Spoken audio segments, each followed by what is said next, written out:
In this video, we bring you to Acadia National Park, where we take you on some of the best hikes in the park, including Acadia Mountain and the famous Beehive Trails. In addition to several must-do hikes, we reveal some of the best locations where you too can capture world-class photos. Lastly, we share with you some insider tips and facts about Acadia.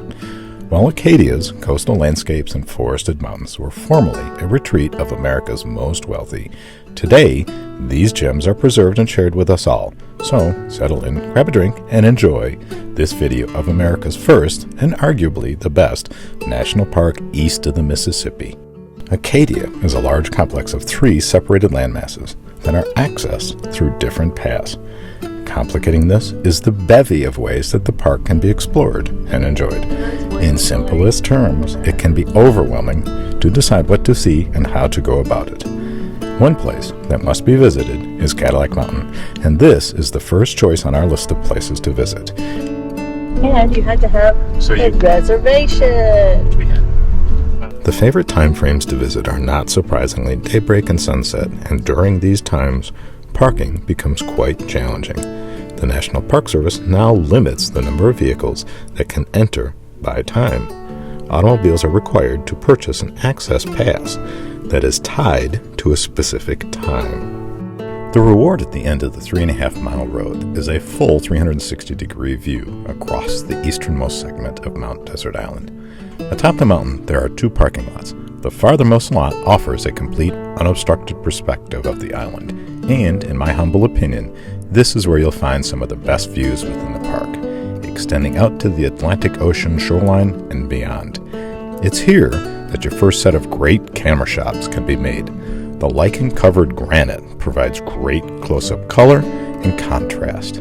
Acadia's landscape is ancient, beginning more than 500 million years ago.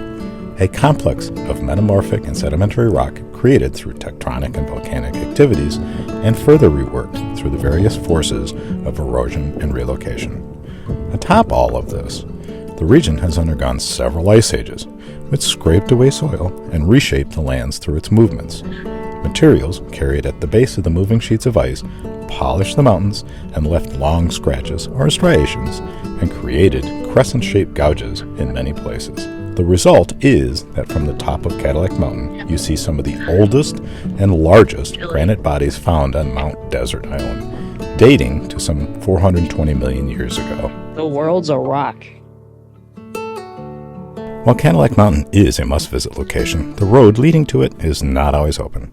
As Acadia is a true 4-season park, it does so by transitioning large portions of the park's paved and unpaved roads into providing access to cross-country skiers. This transition comes at the detriment of roads extending to all locations within the park. One of the locations lost is Cadillac Mountain. The National Park Service reopens the road for access in April and closes it again in November. If you are considering traveling to the park in these border months, we recommend checking on the National Park Service website to confirm whether access is allowed throughout the park or not. One other point to note is, if you plan to use the shuttle to travel throughout the park, it does not include service to Cadillac Mountain, so plan accordingly. Once at the top, there are several paved walking trails around the top that offer diverse views of the surrounding landscape, as well as several great informational panels. One other quick fact about Cadillac Mountain is the true highest point is near the radio tower behind the gift shop. Yes, I kid you not, there is a gift shop atop Cadillac Mountain for those needing to memorialize their visit with a trinket or 2. After Cadillac Mountain, the second most visited location within Acadia is the Jordan Pond House and Restaurant. Since its opening in 1893, it has continued to serve tea and popovers as its main staple. For many park visitors, an afternoon tea on the lawn at Jordan Pond House remains a popular tradition. The original house burned in 1979 and was rebuilt, having been completed in 1982. A preeminent location for photographers, the calm clarity of the pond serves as a reflective veneer to photograph the 2 distinct mounds referred to as the bubbles seen at the northern end of Jordan Lake. The preferred location to shoot from is at either the southernmost shoreline or from the lawn of the Jordan Pond House. The pond and its surrounding hills offer miles of hiking trails, and carriage roads are cut throughout the surrounding mature forested environment. This enables marvelous hiking and biking experiences. Jordan Pond, at 150 feet deep and spanning 187 acres, is the deepest and second largest lake in Acadia. It supplies drinking water for the community of Seal Harbor. Therefore, swimming and boats with motors above 10 horsepower are not allowed on it. The Jordan Pond Dam Bridge, constructed in 1920, was the third of 17 bridges built and supported the 57 miles of carriage road on Mount Desert Island.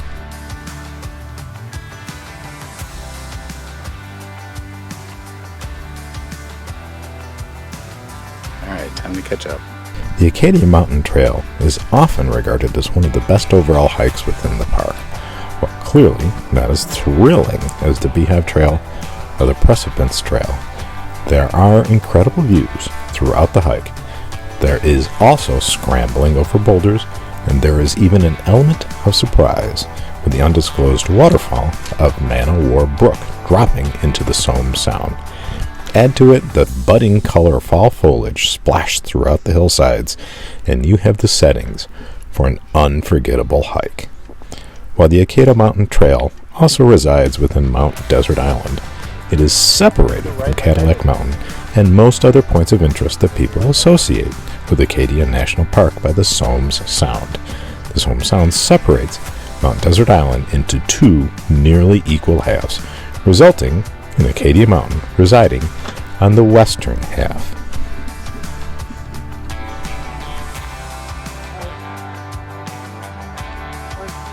As with any loop trail, it can be traveled in either direction. We traverse this trail in a clockwise direction, and we feel this is the better choice for a couple of reasons. The first being that the more difficult elements of the trail are encountered early, and having fresh legs makes traversing these obstacles uneventful. As a secondary consideration, the trail is more interesting early on, with the final leg of the loop being an unassuming dirt road, which we found rather uninteresting. However, by the end of the hike, we're all basking in great memories of the hike and ready to get back to the truck. The Somme Sound is a 5-mile-plus narrow body of water that neatly divides Mount Desert Island into two nearly equal halves, named after Abraham Soames, one of the early settlers on the island. The Soames was a long, narrow river carved out by glaciers and then filled by seawater. I'm so glad you have that much energy. Jeez. All right, burpees. Might not have got it. You know? I might not have got it. Looks like it's pointing more toward that way.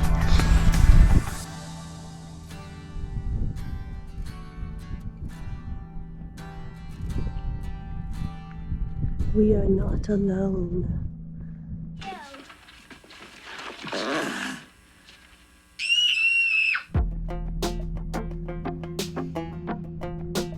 We are not the only people that like to hike.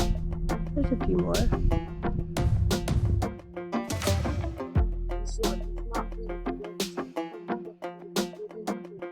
I had to extend that one. No, put it back where it was. Kind of made it. I did this with it, and I had that leg all the way down. Yay! Oh no! I'm falling, and I can't get up. Luckily, I have my lawn to work with. Just a pee. There's a hand there.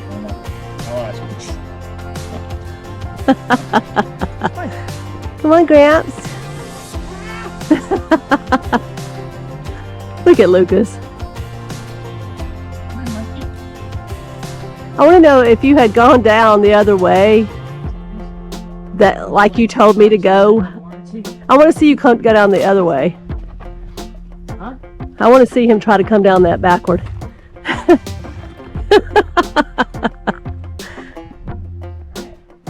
Now. Hard to see, but you're good. It's like a ladder. Nah. I like to see where I'm going. Love that you couldn't, but you know.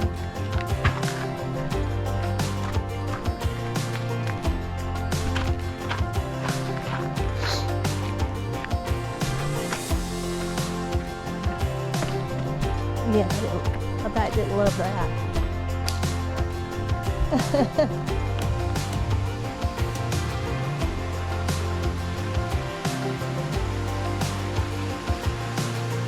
That's pretty cool.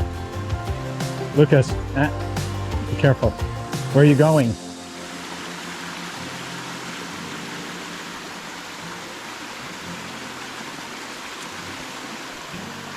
I want to get the shot from below. We're going down below.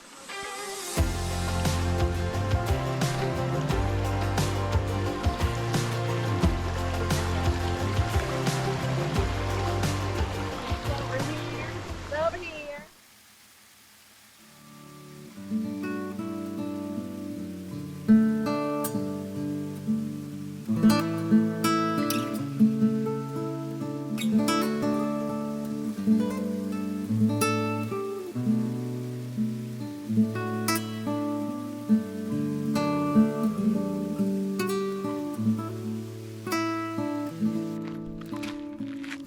Departing the Acadia Mountain Trail, we head off to another point of interest within this section of Mount Desert Island. That is the Bass Harbor Head Light Station. As with most lighthouses, this one was built in a remote location, residing at the extreme southern end of the island.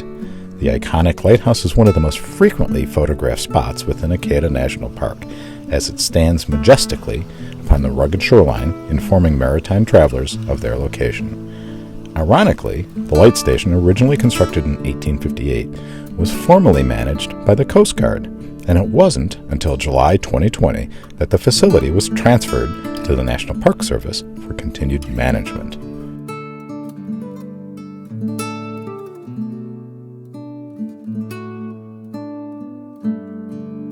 To allow unique identification by naval vessels, all lighthouses are distinct, either through appearance or the light beam they emit. This lighthouse transmits a red beam of light for 4 seconds and is blocked off or off for 1 second.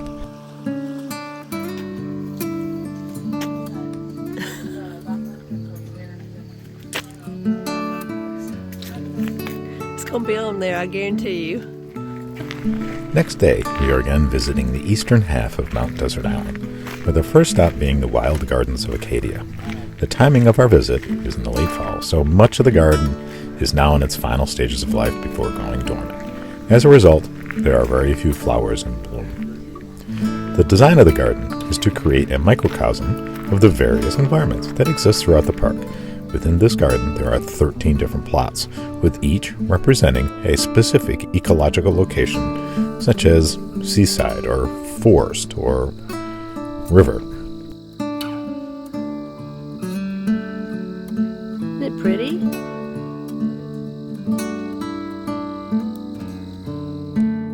Just beyond the gardens are several trails, and the one I am specifically interested in taking is the Jesup path. The long wooden walkway is another location within the park that is sought out for its photographic appeal. We are fortunate during this visit, as the fall colors are making for some really interesting shots.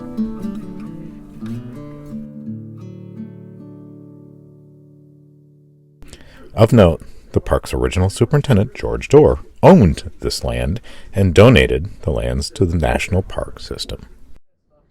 What does it say? Painmaker. 1856. Wild drawn baptized in memoriam.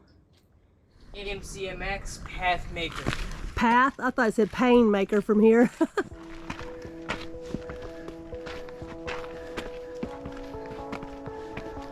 The Gorham Mountain Trail is a really nice hiking trail and one of the most popular in the park, for good reason. Beginning at its trailhead in the parking lot off Ocean Park Trail, it can be taken as a 1.6 mile out and back trail, or by following connecting trails, it becomes a 3-mile loop. We take the longer option and make it a loop. The trail gradually rises through lovely evergreen forest and frequently opens up to offer exquisite views of shoreline and Atlantic Ocean.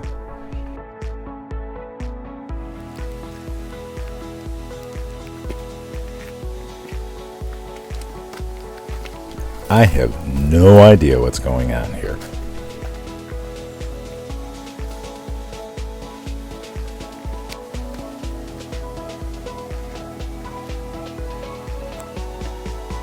Probably single and don't have a wife.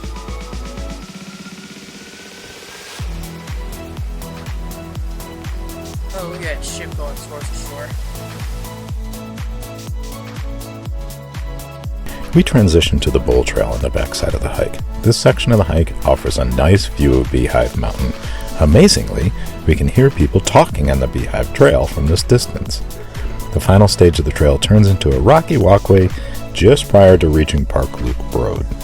Crossing over the main park road, we are at the parking lot entrance to Sand Beach. Sand Beach is aptly named as it is the only beach in Acadia that is mainly soft sand. A sandy beach this far north is extremely rare. There are only 2 such beaches on the Atlantic coast north of Cape Hatteras. There are 2 reasons for Sand Beach's composition. The first is due to the waters here containing an abundance of barnacles and mussels that provide 70 to 80% of the sand material found on the beach. The second reason is that it does not receive much sediment from the island itself, such as particles of eroded granite. The reason for this is the cove where Sand Beach resides faces south, which results in the summer wave directions of south to north to deposit its organic sediment onto the shore. The waves first pass over a rocky ledge prior to reaching the shoreline, which catches most of the larger and heavier stone particles. We depart Sand Beach and take the Ocean Path Trail, which runs directly next to Park Loop Road, and begin the walk back to our truck. While walking, we pass a couple very picturesque coves before getting back to it. Within Acadia, the vast majority of best known and most visited tourist spots reside within Mount Desert Island, and of these, the majority of these points are on the segment of the island east of the Somes. Several of the best known and most picturesque points of interest are along the shoreline, beginning at Sand Beach. The first one we stop at, grab some pictures, is at Newport Cove. It is entirely appropriate that Acadia has so much shoreline, 64 miles to be exact. While the summits, the trails, the carriage roads, and the bridges are all beautiful, the rocky shorelines and the crashing ocean are the emotional center for this gem of the national park system. It is impossible to step amongst the rugged boulders and to not have a deep emotional response overtake you. A very well-known and wildly popular place to visit is Thunderhole. The tourist attraction resides within a small inlet along the southern shoreline of Mount Desert Island. The location is marked on both National Park maps and with signage on the Park Loop Road. Within the inlet, waves have created a cave-like opening into the rocky shoreline at the water level. At high tide, waves drive water into the inlet passage, and the air within the cave is driven out, resulting in booming reverberations, hence the name Thunderhole. Adding to the explosive sounds are the exciting wave sprays that have been seen to reach over 40 feet in height. To observe this behavior, time your visit to high tide and when the seas are not calm, as wave action is required to generate the behavior.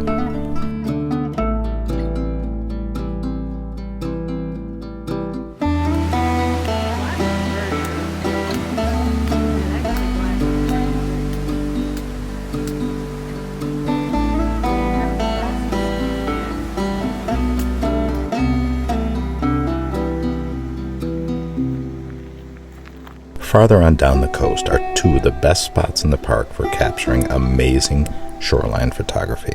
The first is Monument Cove, which requires taking the steep path down to the shoreline to get the best shots.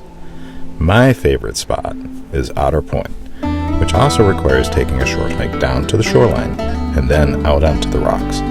This is a great spot at sunset as the sun's rays are cast over the waterline. Standing at the shore's edge, looking out across waves draped in the final rays of the setting sun, it draws out a confluence of feelings of peace contrasted with powerful, almost foreboding forces that are only momentarily in control.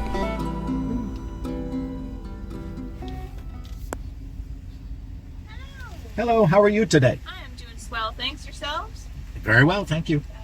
Do you folks need anything from us today? Just courage. Bye. Have a great day. Today, we are headed to one of the defining hikes within Acadia, that being Beehive.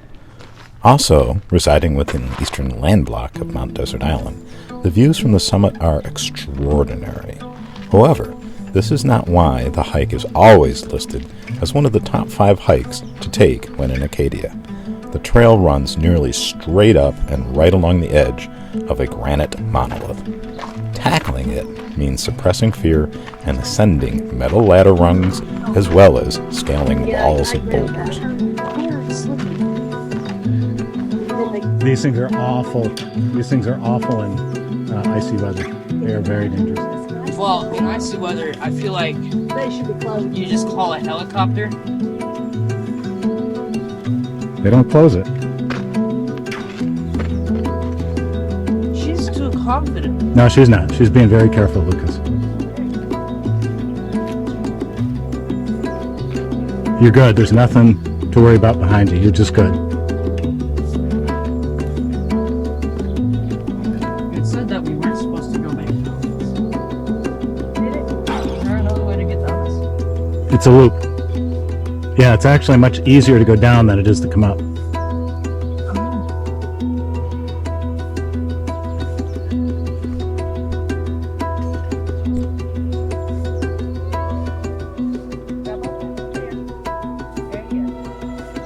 One foot up.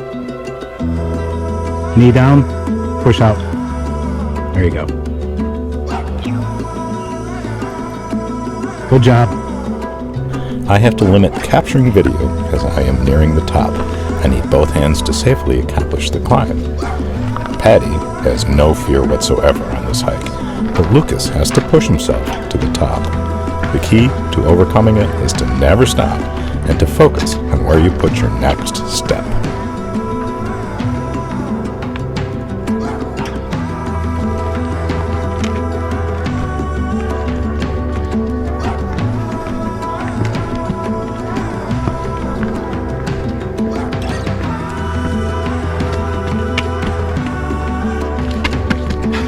Don't play.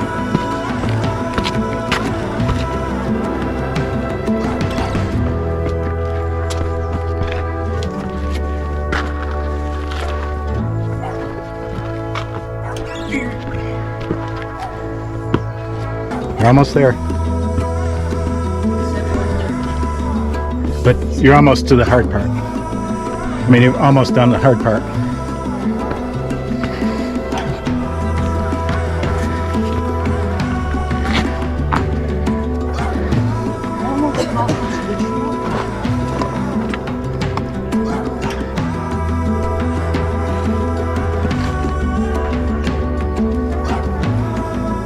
This was the worst spot. The rails are super slippery, they are pointed down and out, and we're looking over the edge.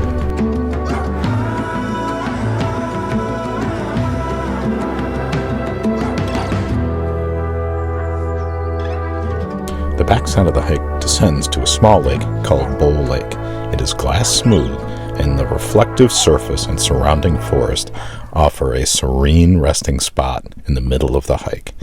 It's also a great photo location.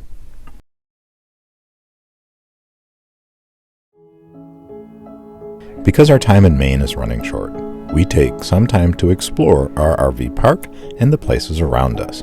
In planning this trip, our aim was to be present during the transition to fall colors, and yet to be safely back in the south before winter weather takes hold.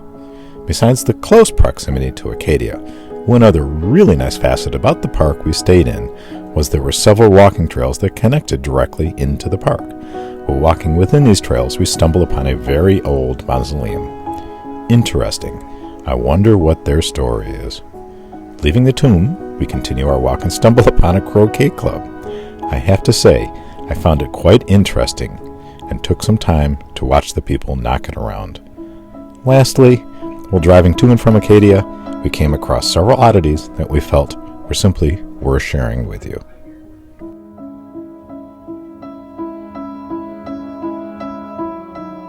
We truly appreciate that you have taken the time to watch our video. If you have questions or wish to share your experiences with this park, we welcome your comments. If you like the video, please hit like, and we greatly appreciate if you would subscribe to our channel.